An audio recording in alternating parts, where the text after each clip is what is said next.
ಎಲ್ಲ ಕಡೆ ಅವರು ಕೂಡ ಪ್ರವಾಸ ಹಮ್ಮಿಕೊಂಡಿದ್ದಾರೆ ಸರ್ ಸಚಿವರು ಇವತ್ತು. ಅದಕ್ಕೆ ಪೂರಕವಾಗಿ ರಾಜ್ಯ ಸರ್ಕಾರ ಬರನ್ನು ಕೂಡ ಸರಿಯಾಗಿ ನಿರ್ವಹಣೆ ಮಾಡಲಿಲ್ಲ. ಈಗ ನೆರೆ ಇದೆ, ಇದನ್ನು ಕೂಡ ನೀವು ಪ್ರೋಗ್ರಾಮ್ ಹಾಕೊಂಡು ನಂತರದಲ್ಲಿ ತರಾತುರಿಲಿ ಬರ್ತಾರೆ, ಏನನ್ನ ಸೂಚಿಸುತ್ತೆ ಅಂತ.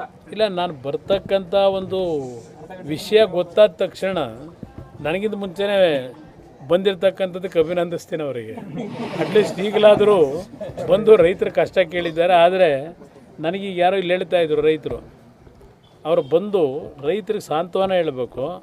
ನಿನ್ನ ಜಮೀನು ಖರಾಬ್ ಭೂಮಿಲಿ ನೀನು ಕೃಷಿ ಮಾಡಿದೀಯಾ, ಅದಕ್ಕೆ ಎಲ್ಲಿ ದುಡ್ಡು ಕೊಡೋಕ್ಕಾಯ್ತದೆ ನಡಿ ಅಂತ ಹೇಳಿದ್ರೆ ಇವರು ಜನಪ್ರತಿನಿಧಿನ? ಪಾಪ ರೈತರು ನೊಂದು ಹೇಳ್ತಾರೆ, ನಿನ್ನ ಖರಾಬ್ ಲ್ಯಾಂಡು, ನಿಂದ ಇದರಲ್ಲಿ ಯಾರು ನೀನು ಬೆಳೆ ಕೇಳಿದವರು ಅಂತ ಹೇಳ್ತಾರೆ. ಅವ್ರು ಖರಾಬ್ ಲ್ಯಾಂಡು, ಅವ್ರ ಸ್ವಂತ ಲ್ಯಾಂಡು ಅಂತ ಇವ್ರಿಗೆ ಹೆಂಗೆ ಕನಸು ಬಿದ್ದಿದೆಯಾ? ಅವ್ರು ಬಂದಿರತಕ್ಕಂಥ ತೋರಿಕೆಗೆ ಅಷ್ಟೇ ಇವ್ರು ಮಾಡ್ತಾ ಇರತಕ್ಕಂಥ. ಅದರಿಂದ ಇಲ್ಲಿ ನಾನು ಸರ್ಕಾರಕ್ಕೆ ಹೇಳ್ತಕ್ಕಂಥದ್ದು, ನೀವು ಹೇಳಿದಂಥ ರೀತಿಯಲ್ಲಿ ಬರ ಪರಿಹಾರದ ಹಣವನ್ನೇ ಸರಿಯಾಗಿ ಕೊಡಲಿಲ್ಲ. ಈಗ ಈ ಪ್ರಾರಂಭಿಕ ಹಂತದಲ್ಲೇ ಇವತ್ತು ಹಲವಾರು ಭಾಗದಲ್ಲಿ ರೈತರು ಏನು ಬೆಳೆ ಪ್ರಾರಂಭ ಮಾಡಿದ್ದಾರೆ, ಕೃಷಿ ಚಟುವಟಿಕೆಯನ್ನು, ಇವತ್ತು ಕೆಲವು ವಾರದ ಹಿಂದೆ ನಾನು ಗಮನಿಸಿದೆ, ಈ ಬಾರಿ ರೈತರು ಬ್ಯಾಂಕ್ಗಳಲ್ಲಿ ಸಾಲ ತಗೊಳ್ಳೋಕ್ಕಾಗಿಲ್ಲ. ನಿಮ್ಮ DCC ಬ್ಯಾಂಕ್ಗಳಲ್ಲೂ ಸಾಲ ಕೊಟ್ಟಿಲ್ಲ ಅಂತಕ್ಕಂಥ ಒಂದು ವರದಿ ನೋಡಿದೆ ಪತ್ರಿಕೆಗಳಲ್ಲಿ. ಇವತ್ತು ಹಣದ ಕೊರತೆ ಇದೆಯೋ ಏನಿದೆಯೋ ರೈತರಿಗೆ ಹೊಸದಾಗಿ, ಅದರಿಂದ ಹಣ ಇವತ್ತು ರೈತನ ಖಾಸಗಿನಲ್ಲಿ ಹೋಗಿ ಪಡಿಬೇಕಾದಂಥ ಪರಿಸ್ಥಿತಿ. ರೈತರು ಖಾಸಗಿಯವರಿಂದ ಸಾಲ ಪಡೆದು ರೈತರು ಕೃಷಿ ಚಟುವಟಿಕೆ ಮಾಡ್ತಕ್ಕಂಥದ್ರಲ್ಲಿ ಇಂಥ ನಷ್ಟ ಬಂದರೆ ರೈತರ ಪರಿಸ್ಥಿತಿ ಏನಾಗಬೇಕು? ಇದೆಲ್ಲ ಕೂಡ ಸಂಪೂರ್ಣವಾಗಿ ಕಚೇರಿಯಲ್ಲೇ ಇದ್ದಾರೆ ಸರ್.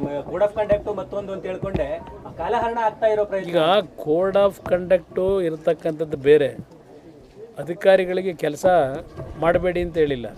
ಇಲ್ಲಿ ಇವತ್ತು ಈ ರೀತಿಯ ಒಂದು ಅನಾಹುತಗಳೇನಾಗ್ತಿದೆ, ಅಧಿಕಾರಿಗಳು ಎ ಸಿ ರೂಮಲ್ಲಿ ಕೂರಲಿಕ್ಕೆ ಕೋಡ್ ಆಫ್ ಕಂಡಕ್ಟ್ನ ಕಾರಣ ಹೇಳೋಕ್ಕಾಗತ್ತಾ? ಇವತ್ತು ಮುಖ್ಯಮಂತ್ರಿಗಳಿಗೆ ಜವಾಬ್ದಾರಿ ಇದ್ದರೆ, ಇವತ್ತು ಕಂದಾಯ ಸಚಿವರಿಗೆ ಜವಾಬ್ದಾರಿ ಇದ್ದರೆ, ತಕ್ಷಣ ಇವತ್ತು ಹಲವಾರು ಪ್ರದೇಶದಲ್ಲಿ ಯಾವ ಪ್ರಮಾಣದಲ್ಲಿ ನಷ್ಟ ಆಗಿದೆ ಅದೆಲ್ಲ ಒಂದು ಅಂದಾಜು ಮಾಡಬೇಕಲ್ಲ. ಅಂದಾಜು ಮಾಡಿ ಸರ್ಕಾರ ಕೇಂದ್ರ ಸರ್ಕಾರದ ಮೇಲೆ ಇಲ್ಲ, ಅದು ಈಗ ಈ ವರ್ಷವೂ ಅದನ್ನೇ ನಾವು ಬಹುಶಃ ಈ ವರ್ಷವೂ ಇದು ಈ ಸರದಿ ಪ್ರಾರಂಭ ಆಗುತ್ತೆ. ಕೇಂದ್ರ ಸರ್ಕಾರ ನಮಗೆ ದುಡ್ಡು ಕೊಡಬೇಕು, ದುಡ್ಡು ಕೊಟ್ಟಿಲ್ಲ, ಇವತ್ತು ಅದರ ವಿರುದ್ಧ ನಮ್ಮ ಹೋರಾಟ ಪ್ರಾರಂಭ ಮಾಡ್ತೀವಿ. ಇದನ್ನು ಹೇಳ್ಕೊಂಡು ನಮ್ಮ ರೈತರನ್ನ ಸಂಪೂರ್ಣವಾಗಿ ನೆಲ ಕಚ್ಚತಕ್ಕಂಥ ಒಂದು ವಾತಾವರಣ ನಿರ್ಮಾಣ ಮಾಡೋದೇ ಇವರ ಸಾಧನೆಗಳು ಅಂತಕ್ಕಂಥದ್ದು ನನ್ನ ಅಭಿಪ್ರಾಯ. ಸರ್ಕಾರದ ಗಮನಕ್ಕೆ ತರ್ತೀನಿ ಇದೆಲ್ಲವನ್ನು. ಆದರೆ ಅವರು ನಮಗೆ ಸಹಾಯ ಮಾಡ್ತಾ ಇಲ್ಲ ಅಂತ ಹೇಳಿದ್ದೀರಿ ಸರ್. ನನಗೆ ಈ ಕಾನೂನುಗಳು ಗೊತ್ತಿಲ್ಲ ಬರ್ತಾರೆ. ಇಂಥ ಒಂದು ಪ್ರಕರಣ ನಮಗೂ ಹೊಸದು.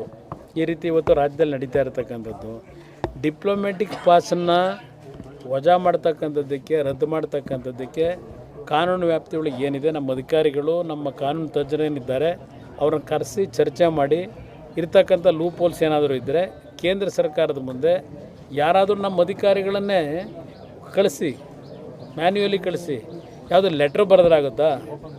ಲೆಟ್ರ್ ಬರೆದ್ರಾಗಲ್ಲ. ಹೋಗಿ ಅಲ್ಲಿ ಸಂಬಂಧಪಟ್ಟಂಥ ಇಲಾಖೆಯಲ್ಲಿ ಇವತ್ತು ಈ ಒಂದು ಪ್ರಮಾಣ ಏನಿದೆ, ಇಲ್ಲಾಗಿರ್ತಕ್ಕಂಥ ಇಂಥ ಒಂದು ಕೆಟ್ಟ ಒಂದು ಹೀನಾಯ ಘಟನೆ, ಇಂಥ ಒಂದು ಸಂದರ್ಭದಲ್ಲಿ ಯಾವ ರೀತಿಯಲ್ಲಿ ಕೇಂದ್ರ ಸರ್ಕಾರದಿಂದಲೂ ಇದಕ್ಕೆ ಸಹಕಾರವನ್ನು ಪಡಿಬೇಕು ಅಂತಕ್ಕಂಥ ನಾನು ಅವರಿಗೆ ಸಲಹೆ ಕೊಡ್ತೀನಿ. ಈ ವಿಡಿಯೋ ನಿಮಗೆ ಇಷ್ಟವಾದಲ್ಲಿ ಲೈಕ್ ಮಾಡಿ, ಶೇರ್ ಮಾಡಿ, ಸಬ್ಸ್ಕ್ರೈಬ್ ಮಾಡಿ.